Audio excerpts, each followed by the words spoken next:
Yo la team, deuxième vidéo en compagnie d'un beau gosse, toujours le même. Comment vas-tu Val? Ça va, bah, comme tout à l'heure. Hein. Cette fois-ci tu m'amènes ta deuxième moto qu'on n'a pas spoilé pendant l'essai de la Ducati 698. Allez la voir d'ailleurs. Deuxième, c'est la dernière en date. Ça c'est, oui, enfin t'en as eu beaucoup. Regardez la vidéo d'avant, vous allez avoir toutes les bécanes que Mister Val a eu. Là on est sur une moto Val, merci beaucoup à toi de me l'amener. Parce que c'est une galère monstre pour choper de la CF moto en Bretagne. Comme j'expliquais en roulant, vous verrez après. Vers chez nous, la CF moto, c'est très compliqué. Ouais. On n'en voit pas beaucoup parce que... ça va, Nantes, il y en a. Tu as de la chance. Mais c'est quand même l'un des points faibles de cette marque. C'est le réseau. C'est le réseau. J'espère qu'ils vont améliorer tout ça parce qu'il y a de très bonnes choses à dire sur cette moto. Ouais. Bon, Val, pourquoi tu as acheté ça? Comme je l'ai dit dans la vidéo de la Ducati, j'avais une F900 XR. Donc moto routière de chez BMW qui est en fait dans la gamme sport de chez BM. De base elle est livrée avec une selle horriblement dure et même avec une selle confort que j'ai fait faire. Ah, c'est allemand. C'était c'était pas confort. Par rapport à ça, c'était pas confortable. Ça c'est un canapé gros hein. Ah mais c'est... Ça c'est Château d'Axe sponsor direct. D'origine hein. D'origine. Celle d'origine. Regardez quand on appuie dessus, c'est une dinguerie. Oh là là. Attends, il y a quelque chose à dire sur la selle. Elle est chauffante. Ah oui! En hiver, tu te cailles pas le cul. Et est-ce que c'est un peu comme KTM ou pas? Pourquoi? Parce que bon, moteur KTM, on l'expliquera juste après. Mais chez KTM, ils ont une problématique avec les poignées chauffantes et les selles chauffantes. Ils ont trois modes. Le mode 1, tu sors rien. Le mode 2, tu sors rien. Le mode 3, ton cul devient du roast beef et tes doigts, ça vient des knackis. Tellement que c'est chaud, c'est un barbecue. Est-ce que là tu sens vraiment quand même le 1 ça chauffe un peu? Est-ce que c'est crescendo ou il y a un tu sens rien ou... Simple exemple, ce matin en partant du coup de la maison, il faisait un peu frais, j'ai mis les selles chauffantes, enfin la selle chauffante, les poignées j'avais pas besoin. Même en mode 1, tu le sens quand même. Franchement tu le sens. Et pourtant là j'ai le pantalon et en dessous j'ai le sous-pantalon. Hein. Parce que c'est cette chauffante passager conducteur ou que conducteur? Que conducteur. Ouais. Ok. Donc là je suis donc en version A2 tout simplement. Et on va aller voir un peu ce que ça donne parce que c'est une marque que j'ai pu essayer assez peu finalement sur ma chaîne YouTube. J'ai pu essayer une 450 SR sur ma chaîne YouTube, mais c'est vrai que CF Moto très compliqué à trouver parce que très compliqué à trouver aussi tout simplement un revendeur, du moins en Bretagne, assez compliqué. Et j'avais envie de me faire une idée. Déjà, en partant du principe, c'est ce modèle donc CF Moto 800 MT Explorer. On en parlera dans tous les cas de toute façon avec Val quand on va parler autour de la moto. Il y a beaucoup de choses à dire sur cette bécane là. Et là, mon premier sentiment que j'ai à son guidon, c'est que la philosophie KTM, je la connais, puisque j'ai déjà pu en essayer un petit paquet. Et finalement, on la ressent. C'est pas une KTM, mais il y a quand même pas mal de choses qui sont repiquées là-dessus. Déjà, premièrement, vous avez le moteur. Le moteur, on est sur le moteur de la 790, donc de chez KTM, bien entendu, qui de base faisait à peu près 105 chevaux. Là maintenant on est sur du 95 chevaux, mais comme je suis sur la version A2, je suis à 47,5. Forcément, comme on a le même moteur, on a quasiment le même châssis. Alors il y a des pièces qui ont été reprises, pas tout complètement hein. Et cette moto, par contre, c'est là où tu vois qu'on n'est pas chez du KTM, on est sur du CF. Il y a beaucoup d'électronique, beaucoup d'options, beaucoup de choses que les constructeurs, les grands constructeurs te donnent à coup de fouet de chèque en rajoutant. Là vous avez un paquet d'électronique que vous allez voir. Donc forcément, qui dit électronique dit forcément poids en plus, ce qui est logique. Donc, écoutez-moi un petit peu. Ce beau petit pot Haro. Donc, il y a quelque chose moi déjà que je remarque en termes de position de conduite, la fameuse position qu'on a dessus. Je suis 1m90, 105 kg. J'ai les jambes assez recroquevillées, mine de rien, pour un trail. Et par contre c'est cool, c'est pour les cale-pieds arrière, j'ai rien qui vient me taper les pieds ou les talons derrière. Faut savoir que moi je fais tout simplement les gars du 47-48, donc j'ai des grands pieds. Donc il y a beaucoup de motos où c'est chiant parce que tu es obligé de rouler en canard et ça fait très vite mal aux genoux. Là j'ai pas ce problème là. Autre chose, on a une impression d'être vraiment très bas et d'avoir le guidon très haut. Comparé à un trail parfois on est bien posé, bien écarté. Là, j'ai vraiment l'impression d'avoir une hauteur devant moi, avec une largeur de réservoir. Elle fait vraiment très fat devant, très large. On a vraiment une impression de grosseur, tout simplement. On va tester un peu le freinage. C'est très cool, très bien, très bien. Donc là, les amis, on est sur la CF Moto 800 MT Explorer. Puisqu'on en expliquera, il y a une autre version qui existe, la version Touring. Il y en a deux. C'est Explorer. Il y a Explore, Touring et Sport, il me semble. Oui, mais en gros, la Touring, c'est l'Explorer avec des options encore plus, car déjà de base, elle est très bien optionnée. Ah non. La Explore, c'est la plus haut de gamme. Après, tu as la Touring avec beaucoup d'options de malades mentaux. Ouais, mais elle est plus bas de gamme. Elle est moins chère et elle est plus bas de gamme. Je te l'assure. Dans tous les cas, CF Moto a pété les scores en termes d'options sur une bécane à ce prix-là. C'est une dinguerie quand même. Bah, là, il n'y a pas d'option de chez CF à part les valoches. Les valoches. C'est tout. Bon, on va en parler tout de suite des valoches. Ouais. Tu as 3 grosses valoches. Ouais. Est-ce qu'elles se déplient? Je ne vois pas de soufflet sur le côté. Non. Non. Par contre, elles ne sont pas assez larges pour prendre des casques sur le côté, à l'arrière. En effet. Bah, comme sur une GS par exemple, les valises que ce soit de chez BMW officielles en alu, hein, je parle, tu peux pas mettre dedans, et même du SW Motec, tu peux pas en mettre dedans non plus. Enfin, tu peux pas mettre de casque dedans, je veux dire. D'accord. Elles sont étanches? Elles sont étanches. Tu n'as pas besoin de mettre de sac étanche dedans? Non. Parce que certaines, tu es obligé. Ouais. Le support, là, au niveau des poignets, et ton support de porte-bagages derrière, de valise derrière, là, c'est d'origine ça ou pas? Ou c'est une option que tu dois rajouter? La poignée est d'origine jusqu'au support ici, mais en fait après en dessous là, on enlèvera peut-être le top case tout à l'heure. En fait il y a une platine qui elle n'est pas d'origine. Qu'il faut prendre en plus. Exactement, mais qui est en fait inclus avec le top case. C'est comme si c'est comme le top case Trax ADV de chez SW Motec que j'avais sur ma BMW. Où bon, là en l'occurrence, quand on l'achète, on a le support, on a le porte-bagages, plus la platine qui vient avec. Quand on achète directement juste le top case, en fait on a tout ça qui est inclus. Là c'est pareil, quand tu achètes, c'est un pack qui coûte 1500 € pour toutes les valises. Quand tu achètes ça, tu as avec la platine qui est offerte, même si tu l'as acheté en comptant ça du coup. Et comme je regardais vite fait, là c'est bien, c'est moussé pour le dos. Et c'est d'origine. C'est d'origine en plus, parce que c'est une petite option qui est intéressante parce que ça évite de te latter le dos avec, avec ça et ça là dans le dos là pour venir t'arracher le dos là. Non, ça c'est cool. Madame était contente quand elle est montée derrière moi. Maintenant elle a le permis. Bon, maintenant c'est bon. Maintenant c'est bon, ta moto rien que pour toi. C'est ça. Enfin, mais du coup. Bah oui, c'est ta concession rien que pour toi. Si on continue d'expliquer donc vers l'avant, le réservoir, on est sur du 19 litres. Ouais. Tu fais combien de bornes à peu près? Ça dépend. On va dire en roulant comme un con et en roulant normalement. En roulant normalement, tranquillement, je pense que tu peux faire du quasi 400. Quasi.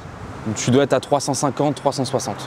Ce qui est énorme. Ce qui est quelque chose que je n'ai jamais réussi à faire de ma vie. Ouais. Parce que moi, je me fais chier sinon. Ouais, c'est compliqué. Et quand tu commences à lui taper dedans? Ah, quand tu commences à taper dedans, ça descend un peu. Mais ça reste toujours plus qu'un roadster, même les Ducati, quoi que ce soit. Ça reste toujours plus parce que tu fais du 250, 270, 300 même. Ce qui reste raisonnable en tapant dedans. À rappeler, je suis en A2, donc évidemment cartographie A2, donc l'injection est moins poussée, donc en ça full, consomme moins. Oui. Ça doit y aller un peu plus quand même. Tu m'étonnes. Je trouve par contre que la suspension arrière est légèrement raide, elle a tendance un petit peu à taper. Je pense qu'en la réglant un petit peu à mon poids, on donnera un peu plus de souplesse à l'arrière parce qu'à chaque bosse j'ai un peu le cul qui saute. Mais je pense que ça c'est un petit réglage de suspension, rien de bien fou à se faire. La selle hyper confort. En plus vous avez un sort de petit dosseret au niveau de l'arrière qui vous maintient lors des accélérations mirobolantes de ce petit moulin, qui d'ailleurs est très cool. Voilà, on est sur une base qu'on connaît. Voilà, le 790 bridé, grosso merdo. Donc le bridage est assez bien fait. Le shifter aussi. J'ai pas l'impression d'avoir eu pour le moment de faux points morts. Pour le moment, je l'utilise beaucoup là. Non, nickel. Que ce soit à bas, mi-régime, à haut régime, j'ai pas eu encore de problème de gros faux points morts pour le shifter. En parlant de toute l'électronique, comme j'expliquais en roulant, on n'est pas sur une KTM rebadgée CF Moto. Ah non. Il y a plein de choses qui ont été faites par CF Moto. On a par contre, et ça, KTM sait faire la réduction de poids, CF Moto, pas encore. On est sur 231 kg. Mais vous verrez quand je suis au guidon, le poids est très bien réparti. C'est un jouet. C'est un jouet. C'est un jouet. À 5 Vraiment. km/h, c'est un jouet.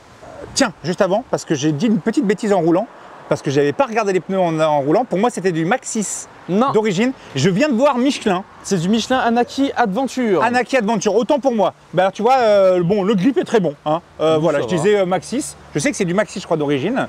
Mais là, ils ont mis Michelin. Ok, d'accord, nickel. Ouais, mais dès qu'ils sont morts, ceux-là, je vais passer sur du Scorpion Trail 3. Parce que notre très cher ami derrière la caméra Tu m'a vas convaincu. kiffer ta race. Ah ouais. Non, mais vraiment. Il m'a dit pose le genou avec, t'inquiète, ça Ah, bah passe. ça pose sans problème. On continue d'avancer. Ton sabot en métal D'origine. d'origine. Donc, ça, c'est une option qui est d'origine. Tes sortes de protection. Alors, est-ce que c'est vraiment des crash cages? Oui, ça, c'est en je métal. confirme. Comment ça, tu confirmes? Donc, tu l'as déjà couché, quoi. Là-bas aussi. Ouais, le lendemain où je l'ai eu. Comment t'as fait ton truc? En fait, j'étais garé sur le trottoir. Déjà, faut pas faire ça de base. Et du coup, c'est le lendemain où j'ai récupéré la moto. Et puis, en la relevant de la béquille, comme j'étais habitué à la BMW, qui était un peu plus légère et moins haute, du coup, j'ai envoyé comme un porc. Mais j'avais oublié qu'il y avait de l'inertie. Ah, Et d'où le poids qu'on expliquait. ouais, Voilà, mais ça va, c'était à l'arrêt. ça va. Tu l'as aidé à se coucher, quoi. Oui. Par contre, on est d'accord que le moment où tu es en train d'aider à coucher ta moto, franchement, tu es en mode non, non, Ah, ma moto. surtout quand elle a quoi, allez, 60 bornes. Ah, tu m'étonnes. Ah, j'étais vert. Ah bah ouais, ça c'est sûr. Et ce qu'il faut savoir, c'est que quoi, allez, demi-heure plus tard, j'étais dans un chemin pour aller faire des Finalement. photos. Bah t'as bien raison. La bulle devant est réglable, mais vous avez deux petites molettes de chaque côté qui vous permettent de régler un petit peu la hauteur. Donc on n'est pas sur une bulle électronique. Et elle fait son taf. Moi je suis 1m90, j'ai pas l'impression d'avoir le vent qui vient me taper le haut du casque. Ça déflecte plutôt pas mal. Parce qu'en plus aujourd'hui, comme vous pouvez voir avec les arbres, vous avez du vent. Bon, on est sur une moto comparé à une Tracer qui est complètement routière. Celle-ci, j'irai pas faire ça, mais on est sur une voilà, semi-baroudeuse. Vous avez quand même une jante à l'avant en 19, ce qui permet quand même d'aller faire des petits chemins tranquillement à condition d'avoir les bons pneus. Si je dis pas de conneries, d'origine on est sur du Maxxis normalement d'origine. Sur ces, j'ai même pas regardé c'est quoi les pneus qu'il y a dessus, mais je crois que si mes souvenirs sont bons, on est sur du Maxxis sur celui-là. Moi, il y a quelque chose que je trouve vraiment cool que CF Moto arrive sur le marché, c'est qu'il commence à doucement, cette marque CF Moto commence doucement à s'échapper de c'est une chinoiserie. Et il commence à proposer, je trouve, des motos de plus en plus quali, de plus en plus fini, de plus en plus optionné comparé à d'autres marques où voilà, pour 3000 euros de plus tu as ça, et ben eux pour 1000 euros tu as 3 fois plus. Alors l'ABS s'active très vite à l'arrière, très vite elle s'active l'ABS, mais par contre le frein te bloque très bien la roue hein. Comme j'expliquais, c'est une moto, comparé à un Tracer qui est 100% routier, Ouais. c'est une moto qui te permet quand même, suivant les pneus, d'aller quand même dans les petits chemins. Ouais, C'est pas une moto trail pour aller traverser des montagnes, Non. mais si tu veux te taper 2-3 petits chemins en roulant tranquillement, elle le fera. Mais c'est Exactement. pas non plus une dinguerie. Bah, en soi, si ça tient, les suspensions sont faites pour. De mémoire, à l'avant, c'est du Kayaba. Et à l'arrière, j'en ai aucune idée. Probablement du Kayaba aussi. Hein. Je joue à l'avant, je savais que c'était du Kayaba, à l'arrière, j'en sais rien du tout. Mais je pense que ça doit être ça. Hein. Ça m'étonnerait que ce soit du WP comme sur les KTM. Parce que malgré tout, c'est écrit CF, pas KTM. Oui. Mais par contre, CF Moto se cache pas du tout que ce soit un moteur Katoche. Ils le disent. non, ils ont rien. Ils ont juste rebadgé CF Moto ici au lieu de KTM. Ils gardent toujours Motorex parce que forcément KTM aussi. Enfin, voilà, c'est pour ça. Mais sinon, ouais. Mais en soi, soyons honnêtes, c'est qu'un avis perso, mais si CF Moto n'avait pas fait une alliance avec Katoche, je doute qu'un moteur chinois dessus aurait eu un impact aussi important chez CF. Non, je pense. Le fait, tu sais qu'il y ait quand même une grosse firme qui Ouais. a fait ses preuves, que ce soit en cross, en route, en ce que tu veux, ils ont fait leurs preuves. Ouais. Là, en ce moment, ça vacille un chouille, mais j'espère qu'ils vont remonter la pente. Mais grosso merdo, s'ils n'avaient pas eu Katoche avec eux, je pense pas qu'ils auraient pu avoir des moteurs qui soient comme ça. même si on est sur les anciennes, parce que maintenant il y a les 890, tout ça, on en reparlera un peu plus tard, mais je pense que c'est quand même une très bonne chose que CF se soit allié avec Katoche. Et c'est là aussi que c'est pas mal par rapport à toutes les motos que j'ai eues, hein, retournez voir la vidéo d'avant. J'ai eu une 790 KTM, donc j'ai pu comparer. Et celui-là il marche mieux. Un moteur autrichien. Un moteur équivalent. Bah en fait oui c'est le même, c'est le moteur de la 790 à la base. Mais un moteur autrichien dans une chinoise marche mieux qu'un moteur autrichien dans une autrichienne. Va savoir. Mais il y a aussi autre chose, c'est que CF Moto a retouché un peu la carto. Ouais, ils ont retouché la carto et donc ça joue. Ils ont donné un peu plus de couple, un petit peu plus à bas régime, exactement. Tout ça. Et tout ça parce que c'est pas l'injection KTM qui a à la base. D'ailleurs, l'injection qui a des soucis, c'est surtout ça qui a des soucis sur les 790. C'est toute la partie du haut moteur avec l'injection. Et bah là, c'est une injection Bosch. Et bah tu fais bien de parler des problèmes d'injection. C'est que dans la vidéo où j'étais avec les Trail Scorpion 3, dans le sud, avec c'était l'ami Serge Nuc d'ailleurs qui nous ouvrait la route, gros big up à toi. Le chevalier de Groland. Le gros chevalier de Groland qui a envoyé sévère en V-Strom. J'ai jamais vu ça de ma vie. J'arrivais pas à suivre, il a une V-Strom full origine. Enfin bref, ce n'est pas, si vous voulez aller voir, la vidéo est en ligne, allez la voir. Mais en gros, le délire qui se passe, c'est que j'avais eu moi des problèmes de coupure à l'injection quand tu laissais les gaz un peu stables. J'avais des clac. Tu vois, et moi quand tu m'as dit Puma, je t'amène une 800 MT 2024, parce que moi c'était une 2023 que j'avais prise, et bah je me suis dit, j'espère qu'ils ont fait des mises à jour sur ces problèmes d'injection là.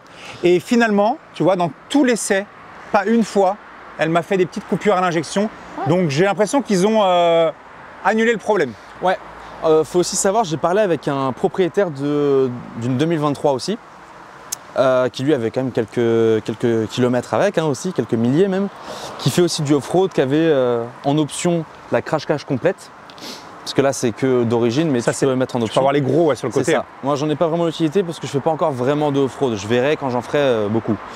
Et en fait il me disait que plusieurs fois, comme ça, on reçoit un message sur l'application CF Moto, on en reparlera juste après en parlant de l'écran, que effectivement on reçoit un message sur l'application et il me dit bon bah il y a une mise à jour. La dernière fois c'était pour le shifter. Et ils avaient fait une mise à jour par rapport aux soucis que tu avais eu justement sur l'injection et ça a été réglé avec une simple mise à jour logicielle. Ça c'est cool ça. Ouais, ça c'est vraiment cool. C'est un peu comme ma BM où tu vois ma BM, moi pareil avec le téléphone, je fais les mises à jour du téléphone sur la BM et il me rajoute des options que j'avais pas et qui me le rajoutent. Ça c'est quand même quelque chose en plus. C'est cool Si jamais vous avez des 800 MT et que vous voulez rajouter 2-3 petites informations, allez-y, de toute façon l'espace commentaire sert à ça. Et vraiment, je vous jure, j'ai pas l'impression d'être sur une CF. Elle est très cool. Elle est très cool. Malgré les 231 kg, j'ai pas l'impression d'avoir un tank entre les mains. Une fois, je trouve qu'elle est bien équilibrée. Vous voyez, regardez, même à l'arrêt, quand je suis à l'arrêt, vous voyez, j'ai bien les deux pieds bien posés, bien à plat. Bon, je suis à 1m90 aussi, mais on n'a pas la selle, alors, attention quand même, parce que là, moi, je suis grand, donc ça compte quand même qu'à moitié.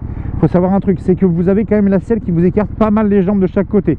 Donc, pour les personnes de petite taille, je pense que soit va falloir la rabaisser encore plus. Et là, on n'est pas bridé en plus dans les tours, donc c'est cool.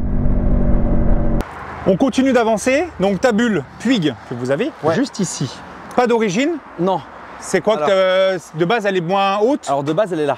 Elle va vers là, ok. Ouais, et je suis pas petit, je fais 1m80, je suis un bon Golgoth quand même. Et bah franchement la bulle d'origine c'était un peu bas. Franchement. Bah tu vois quand je le lisais en roulant, la bulle est bien. Là j'ai pas la tête qui vacille, qui fait du gauche-droite, tout ça. Non, cool. Nickel, franchement.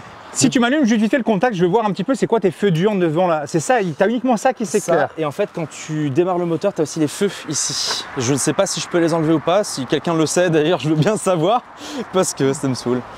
Ah, mais ça teste toujours un feu de croisement automatique allumé? Ouais, bah attends, on va regarder ça. Tu vois? Ah, pour rouler qu'avec les feux diurnes. Ouais, j'aimerais bien. En tout cas, si tu coupes ton contact, tes deux feux que tu as ici, on est sur des anti-brouillards ou on est sur de la longue portée? C'est de l'anti-brouillard, oui, effectivement. Ok. C'est-à-dire que franchement, ça marche bien. Je le mets très régulièrement quand je vais sur le périphérique à Nantes. C'est pour qu'on te voit surtout? pour qu'on puisse me voir. Et en fait, parce que le faisceau, de base, le faisceau d'origine, on va dire qu'il est à peu près comme ça. Ouais. Et là, du coup, le faisceau, il devient comme ça. Ça t'éclaire bien sur les côtés en fait. Et du coup, dès que tu commences à prendre un peu un virage ou un truc dans ce genre, ça éclaire. Ça fait des sortes de virages d'angle, des éclairages d'angle entre guillemets. Je l'avais sur ma BMW, c'est un truc qui me manque là-dessus, mais je le retrouve un petit peu avec les anti-brouillards. D'accord. Ouais. Je ressens pas de vibration sur cette moto, sur ce bicylindre. Je ressens pas de vibration du tout au niveau des fesses, au niveau des cale-pieds. C'est très léger au niveau du guidon. Mais bon, il y a un moment après, tu as un bicylindre aussi, hein, donc faut pas non plus penser que tu es sur un 4 pattes qui vibre au zéro. Hein. Ah, elle reprend bien à bas régime. Hein. Le shifter, par contre, il faut vraiment bien mettre du pied. Faut pas lécher le sélecteur. Faut vraiment lui dire, ok, je viens foutre le rapport, tu vois. Et demain tu me dis tu pars dans les Alpes avec une bécane. Et celle-ci, elle fait le taf sans problème. Vous verrez à l'arrêt, j'ai des valoches qui vont être ajoutées. Mais vous verrez que c'est vraiment top. Hein. Ensuite, on va parler très rapidement de ton iPad. Regardez quand on met le contact. iPad au sens le littéral, gros iPad. C'est contact, hein, tu peux. Parlons maintenant de ton iPad, Mister Val. iPad, c'est bien de dire que c'est un iPad parce que. Regardez, c'est tactile. Et surtout, c'est relativement quand même réactif. D'habitude, c'est un petit peu en mode wish où tu as le temps d'aller te boire un café entre chaque swipe. Non, là ça va. Donc CarPlay avec Waze, tu peux venir connecter ton téléphone dessus. Ouais, là par exemple, tu vois là, Waze. Voilà, Waze, parfait. Là je suis sur Waze. Tu as deux modes d'affichage. Tu as ce mode-là. Ce mode-là et le mode origine sans l'affichage avec... Sachant que le mode origine, vous avez l'indicateur de rapport engagé ici, la vitesse, le contour ici, vos différents voyants, les modes de conduite. Tu as grosso merdo combien de modes de conduite sur cette moto? On en a 6. Qui sont très rapidement le mode all-road plus all-road. Alors en fait on a le mode, on va commencer du plus bas au plus haut. Vas-y. On a donc le mode rain, donc pluie. Ça, vraiment ça bride mais beaucoup la moto. Même en A2 ça la bride énormément, tu prends pas 110. Ah oui, hein ah c'est à ce point-là. Ah ouais, ce point-là. Ah ouais, c'est à ce point-là. Ah, mais vache. du coup, quand il pleut vraiment fort, j'ai expérimenté. Ensuite, mode sport, c'est le mode road classique. On a le mode off-road, qui est un mode où globalement la poignée est beaucoup plus douce. Mode off-road plus, on n'a plus d'ABS à l'arrière et plus de traction control. Mode all-terrain, où on n'a plus d'ABS à l'arrière non plus et plus de traction control, et mode all-terrain plus où on n'a plus d'ABS ni à l'avant ni à l'arrière. Arrière. En fait là on a vraiment... Voilà, c'est ta moto, pas d'électronique. Je peux dire ou pas m'habiter mon couteau? Tu as le droit de le dire. Eh ben m'habiter mon couteau. Je l'ai jamais utilisé. Jamais. Le couteau. Non, le mode de conduite. Mais du coup aussi en mode all-terrain, la poignée gaz elle est d'une douceur. Mais je l'ai essayé. D'habitude, on va pas se mentir, sur pas mal de motos, les modes de conduite, ça change pas grand chose. Là, il y a parfois le mode sport où tu sens quand même, mais parfois quand ils font le mode rain, road, machin, on va être honnête, de temps en temps, franchement, c'est un peu du. C'est histoire de dire j'ai des modes, mais on ressent pas une dinguerie. Je vais pouvoir le comparer et avec la BMW et avec la KTM, où avec la KTM, tu sentais à partir du moment où tu passais en mode track. D'accord. C'est tout. Et avec la BM, tu le sentais quand même entre mode road, rain ou dynamique. Et Dynamic Pro pour ceux qui connaissent, hein, avec le Shifter Pro. Non mais du coup tu le sentais aussi, mais pas autant. Là c'est vraiment, il y a une différence mais monstrueuse. Ok. Genre en off-road, tu fais ça, c'est tout doux, tu mets dedans, tu as toute la puissance qui arrive. C'est pas comme du rain où vraiment tu as genre la moitié de ta puissance. Ok. Moi il y a juste un truc, tu vois. C'est pour ça que je te dis que CF Moto c'est bien, ils sont en train de s'améliorer, ils sont en train de faire des motos qui sont de plus en plus quasiment équivalente, on va dire, au commun des mortels de marques qu'on connaît tous, tu vois. Ouais. Juste un truc, moi je trouve c'est un peu cheap, c'est les plastiques utilisés. Je suis d'accord. Tu vois, les plastiques là, les plastiques. Alors là encore à gauche, ici ça va. Ça va, mais là les plastiques, ça fait quand même très cheap, je trouve. Ah oui d'accord. Ouais. Le cirque. Ah ouais, là il y a le gros cirque qui passe. Oh la marche arrière. Ouais, poteau, ouais. Oh non, oui. Il y a Cars, incroyable. Ciao. Et voilà le côté un peu cheap, je trouve, des boutons, mais j'espère qu'ils vont améliorer ça sur les versions 2025, 26 et j'en passe. Tu as la possibilité donc avec un petit bouton. Donc alors par contre le régulateur j'ai utilisé en off. Ouais. Très simple. Voilà, tu fais ça, pousses. ça, c'est Voilà. nickel. Tu pousses, tu sets. Ça se fait bien. Plus moins, plus moins. Ouais. Ça fait plaisir. Ah, la Flash McQueen. Oh, il y a Flash McQueen. Petit klaxon, petit. Non. Oh, mais c'est quoi toutes les caisses? Oh là là, Oh la vache. les caisses qui vont se faire défoncer par les monstres. Mais non, c'est incroyable. Donc, le petit régulateur qui est ici, il fonctionne très bien. Oui, ça et va. tu as un autre petit bouton un peu magique. Le petit bouton fonction qui nous permet du coup d'accéder aux fonctions de la moto. Donc là, on a les modes de conduite. Ok. Ah oui, là après on peut pas. Oui, il faut démarrer. Alors démarre, vas-y, démarre. Ouais. Donc les modes de conduite, rain, off-road, off-road plus. Là on voit ça enlève la baisse à l'arrière. All terrain, ça enlève aussi traction control et la baisse à l'arrière. Et après on a le mode all terrain plus où là c'est Avant, rien. il n'y a plus rien. Nada. Rien. Voilà, en gros, puis le mode classique c'est le mode sport. Comme Et ça. ensuite, tu as les feux automatiques. Non. Ou pas? Non. Tu as les feux automatiques, non? Par contre, avec le même bouton, le bouton fonction, on peut aussi changer la fonction ici. Genre la luminosité, là elle est en automatique sur l'écran du moins. On a les poignées chauffantes, celles chauffantes, et si on veut ou pas que ce soit tactile. Ok. Donc là, bon, jamais utilisé sans tactile. Hein. Mine de rien, tu vois ce que je viens de faire avec ma main là? Ouais. Eh ben je trouve, C'est chiant avec c'est l'écran. qui est trop immense. chiant. Ouais.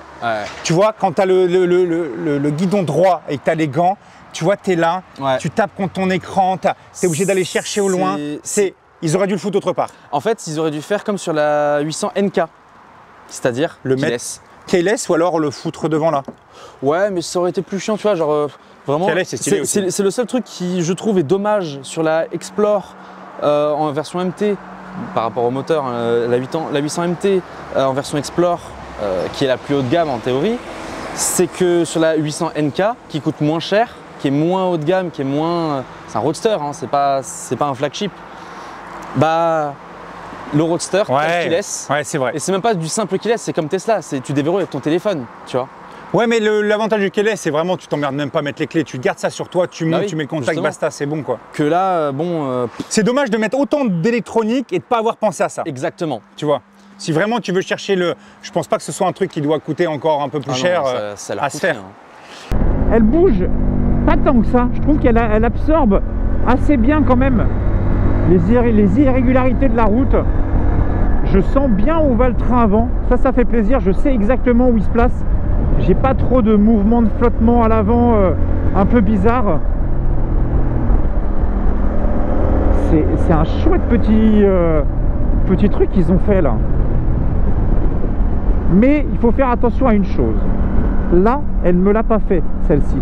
Mais ceux qui ont vu la vidéo où j'étais avec Pirelli et Metzeler dans le sud, j'avais essayé donc les Scorpio 3, Trail Scorpio 3 pour les trails tout simplement, et j'avais une 800 MT. Et j'ai dit en vidéo que cette 800 MT, d'ailleurs vous allez pouvoir voir sur l'autre vidéo dans des vraies petites courbettes ce que ça donne. Donc j'avais eu des petits problèmes un petit peu d'à-coup à l'injection. Parce que CF Moto a revu un petit peu l'injection, etc. Alors apparemment, il y a eu des mises à jour qui ont été faites pour supprimer ces petits à-coups à l'injection là. Comme on est sur la version 2024, je n'ai pas eu d'à-coups à l'injection sur ce modèle là. Sinon je l'aurais très vite ressenti. Donc normalement, je l'espère, mais ça a été réglé sur la version 2024. Est-ce qu'ils ont fait des mises à jour pour les versions post-2024, 2023 ou autres, celles que j'avais pu avoir? Je ne sais pas. Mais en tout cas, pas d'aqua d'injection, donc il n'y a plus cette petite problématique-là. Donc ça, c'est cool. Tiens, on va vérifier un truc. Tu fais 1 mètre combien? 80. Monte dessus, voir. Juste en laissant comme ça. Non, reste comme ça. Vas-y, monte dessus. Je veux voir la position de conduite que tu as. Je vais le faire tomber. Mais non, t'inquiète pas, monte dessus. C'est une Bah, béquille. attends, T'inquiète, fais confiance. Monte dessus, ça. je préfère faire comme Sans ça. problème. J'ai Vas-y. déjà fait tomber une fois maintenant. Mais non, t'inquiète pas. Tu Regarde, 1m80, tu vois, Et t'es droit, hein. t'as le dos assez droit, t'es bien installé. Mais regarde, mets tes 2 pieds au sol. Tu vois, 1m80, t'as quand même les petites pointes des pieds quand même. Parce que la salle est large. Parce que là, c'est vraiment large au niveau d'ici. Et là maintenant, laisse la béquille, je te laisse tenir l'appareil. Regarde, je vais monter moi. Et regarde ce que moi ça fait 1m90. 10 cm de plus, ça change. Ouais, c'est vrai. Tu parles de quoi? Je parle de la moto. Ah, Regarde-moi. enfin non, pas de la moto du coup. Ah oui, du Golgot. de là, oui.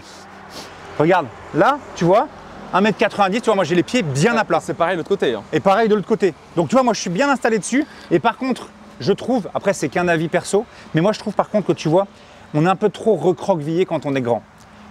Et c'est là où je vais pouvoir te dire quelque chose. La F900 XR, comme c'est dans la gamme sport, là tu es détente. Hein. À côté de la F900 XR, tu es comme sur un roadster. Ouais, t'as les jambes. C'est vraiment, c'est derrière. Non mais tu vois la position, on est bien, on a le dos droit, tout ça. Ouais. Moi ce que je disais en roulant, je trouve c'est que j'ai l'impression que le réservoir, ça fait fat. Tu vois vraiment les carénages, ça fait fat. Bah, le guidon, ça fait, tu vois, tout est soulevé en fait. T'as l'impression d'être un peu en mode chopper, tu vois. Ouais. En termes de position quand tu l'as devant toi. Parce que c'est encore une fois aussi fait pour. En fait, si tu te mets debout, tu as les genoux parfaitement au niveau du réservoir ici pour pouvoir le tenir avec tes genoux. Et le guidon haut comme ça, vraiment, quand tu es debout, tu es bien. Non, c'est cool. Franchement, c'est nice. Franchement, elle est vraiment bien. Mais franchement, je pense que CF Moto a fait une moto assez incroyable.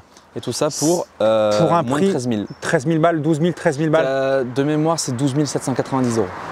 Bah, tu vois, à choisir une moto, tu veux ce type d'électronique-là, tu veux ce type d'option-là, et tu veux finalement une moto avec un moteur qui reste relativement fiable, KTM. Ouais. Voilà. Les moteurs sont fiables, l'électronique, on en reparlera un peu plus tard dans d'autres vidéos. Les compteurs, voilà. Mais on n'est pas sur du compteur KTM, on est sur du compteur CF Moto d'usine, quoi. Et franchement, je trouve que c'est quand même c'est un bon choix. Ouais. Franchement. Bah, alors après, il y a juste un truc qui me fout un peu les boules chez CF, ouais. C'est qu'on n'a pas assez de recul par rapport à la décote. Ouais. On ne sait pas vraiment si est-ce que c'est des motos qui vont décoter à des vitesses folles, qui vont se faire racheter d'occasion avec un peu de borne, tu vois. Toutes les autres marques, on le sait. Mais la BMW, c'est pas compliqué. Neuve, full option, vous pouvez aller voir hein, sur le site de BMW. 15 205 € avec le pack Finition Pro. Et c'est sans compter les valises. Les valises, c'est 930 € de plus. Et il n'y a toujours pas le top case. C'est les valises en plus en plastique, couleur carrosserie, qui se rayent extrêmement facilement. Je dis ça d'expérience. En comptant aussi le top case Trax ADV de chez SW Motec que j'avais rajouté, je l'ai vendu à 10 000 € pour acheter celle-là. Je l'ai vendu à 10 000 € avec 12 500 bornes. Oui. Que celle-là, je l'ai acheté au total, en comptant ça aussi, l'échappement que j'ai rajouté dessus, qui est un échappement Arrow qu'on verra tout à l'heure et que vous avez déjà dû entendre dans la vidéo. Tiens, bah ouais, fais-moi chanter son Arrow, tiens. Allez. Tu sais quoi? J'enlève mon micro. Vous avez le petit Arrow ici. Chicané. Chicané. Il faudra le chicaner un jour.